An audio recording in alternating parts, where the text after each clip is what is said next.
Hello everyone, welcome to another video with Talking Geeky Stuff with me, and today's topic is about another filmmaker, Johnnie To. So if you follow my work, you noticed that a few weeks ago I did another filmmaker, John Woo. Both great filmmakers, directors in their own right, both from around the same period, similar age. I think John Woo's a little bit older, a bit more senior. They're both kind of recognized for their intense action and cops and robber kind of movies. Johnnie To is one of the few directors that I kind of discovered later on, sometime around the mid to late 90s. It was the late 90s where I really kind of started to really notice his films. In the early 90s, he did a lot of because back in the early 90s, action films were pretty big in Hong Kong, especially after what John Woo done with like The Killer, Hardboiled, and so on. And just like all movie industries around the world, whenever something's hot and profitable, every producer wants a piece of that, right? So Johnnie To was a director that was known for his action. At that time, in the early 90s, he didn't really find his style. He was, somewhat generic because, like I said, a lot of the Hong Kong producers wanted to capitalize on the action scenes. So you watch like 10, 20 action films in like 91, 92, 93. You can be forgiven for thinking they were from the same director because they were so generic. And Johnnie To started off in the 80s where he did a lot of comedy films. If you are a big fan of Hong Kong cinema, you might have heard of a comedy series called Happy Ghost. One of my favorites growing up. He did a few comedies with Stephen Chow as well. I think the time that I noticed his style started to really evolve, and he kind of broke away from being a generic action director in Hong Kong at the time, was around 97, 98 that time. The film I really noticed was called The Mission. If I remember correctly, I've only seen it a few times. I need to watch it again. It's a really good film. Was one of the triad bosses were getting assassinated, and he hired a bunch of smaller gangsters or triad bosses that time to protect him. And there was a scene in the shopping mall. You can actually YouTube that. You notice his style of action where John Woo very kinetic and very guns blazing, his actions here, actions there. The section that John Woo does is very he's so kind of animated. It's very just full of scenes. It's quite, like I said, it's very kinetic. Where Johnnie To films are already stationed, where John Woo action will be the two guns. There will be jumping, shooting, sliding, a lot of movements. Where Johnnie To's films where the actors will move a little bit, one hand out with their guns, sometimes maybe two, shooting, walking, shooting. The feet was firmly planted on the ground, shooting, very stationary.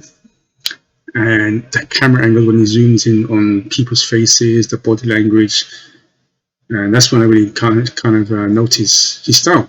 So The Mission, one of those, and I recommend definitely checking it out. It's not a long film. Johnnie To is not really known for his long films. His average is probably around 100 minutes, 110 minutes, 2 hours max. And then the next one is more of, I'm a fan of Andy Lau film, The Full-Time Killers. And once, I remember that came out in the UK, 15, 16 years ago as a limited release. And because I've been a big fan of Andy Lau, I wanted to watch it. And then once the screen popped up, directed by Johnnie To, I was like, oh, cool, another Johnnie To film. That is another pretty good film. That is more, the action is that is more commercial. What I mean by commercial is your standard kind of action sequences. I would say it's more commercial than, say, The Mission. So he kind of went more commercial. I suppose it was more of experimentation to try out different action sequences. And then there's I think what really established his style was really you watch PTU, Police Tactical Unit. It's a unit that is in Hong Kong. They deal with a lot of like late night patrols and so on. That is a pretty good film. A lot of Johnny To films doesn't have that much dialogue. A lot of nice camera shots and really subtle, slow pace.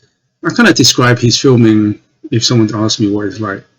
It's similar to, it's like it's got elements of Tony Scott, Ridley Scott, a bit of Brian De Palma in there, Martin Scorsese, those kind of subtle actions. And sometimes he can go into it as well, really kind of kinetic.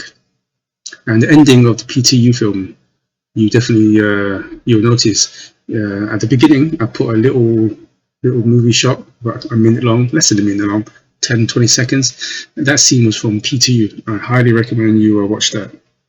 I would say the films here that's probably the most action packed is probably Breaking News.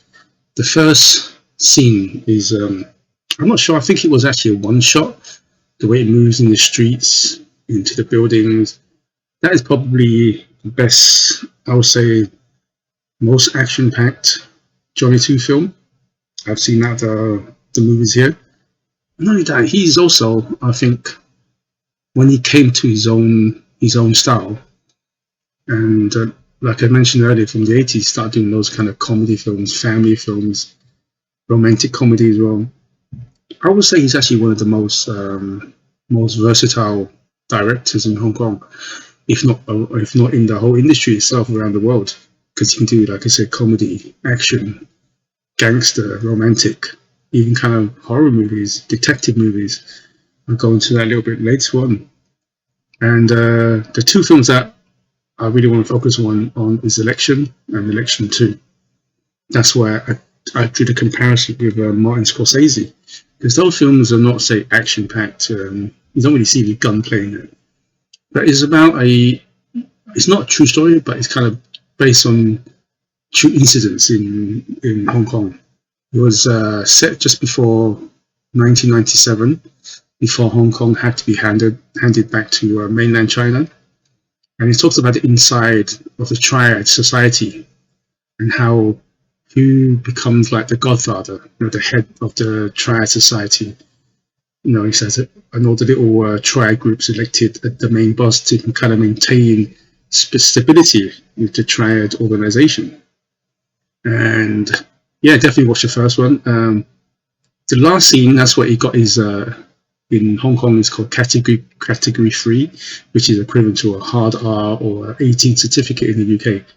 So throughout the whole film is pretty subtle, a little bit of violence here, mostly story based. It's just the last scene where I won't spoil it, pause. And Simon Yam, he's in that.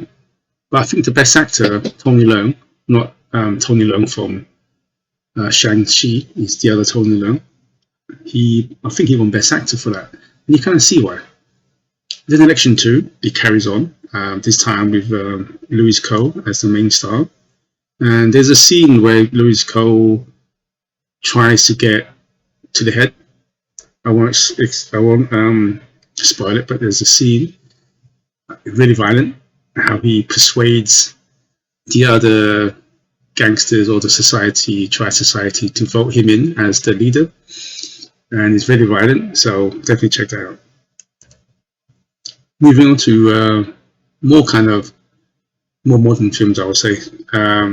Johnny To, like many Hong Kong directors, he uses a lot of same actors. A lot of the small actors are all in his film. Louis Ko is one of his favorite. Andy Lau, Sean Lau as well. A lot of his actors all come back. All say that they love working with him. And then you have films like Exile, Vengeance, with that French actor, Alain Delon. I think that's how you pronounce his surname in it. And those two, I always thought that them two almost could be like sequels, because he has the same kind of stylized action, similar story plot, great ending. Definitely check those out.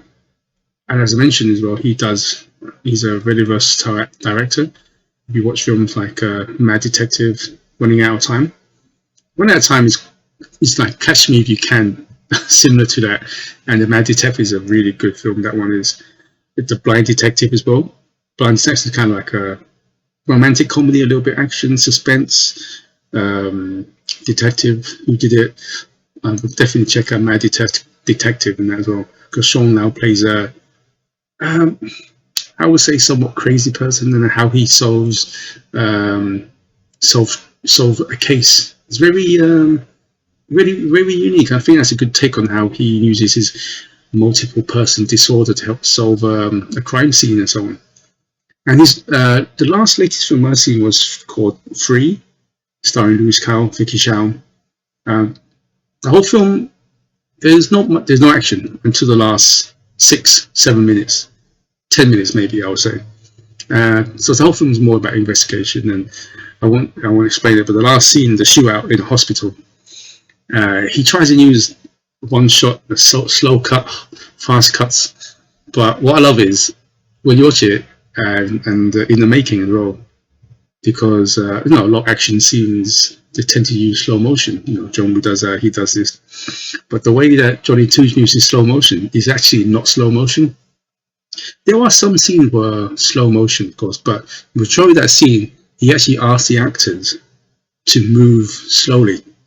So the actors were actually playing slow motion instead of like filming in standard speed and then slow it down during the process, right?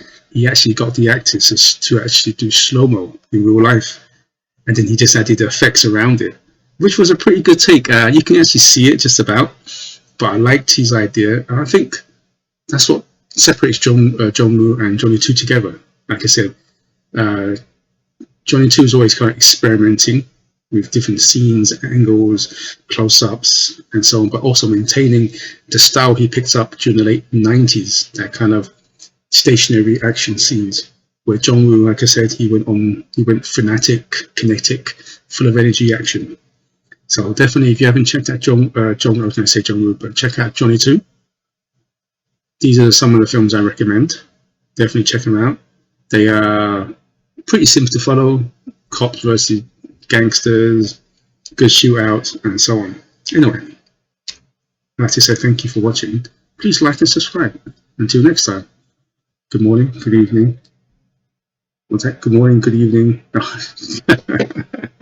I messed out, didn't I? Good morning, good afternoon, good evening. No, please stay safe. Goodbye.